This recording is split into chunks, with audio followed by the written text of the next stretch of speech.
దిగ ఏమైపోయింది గర్వం.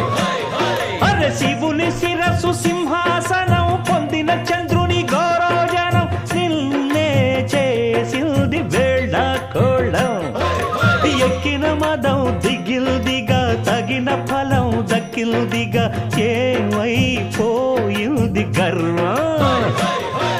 త్రిమూర్తులే నినుగని తలొంచరా నిరంతరం మహిమను కీర్తించరా. నువ్వెంతనే అహం నువ్వే దండిల్చరా.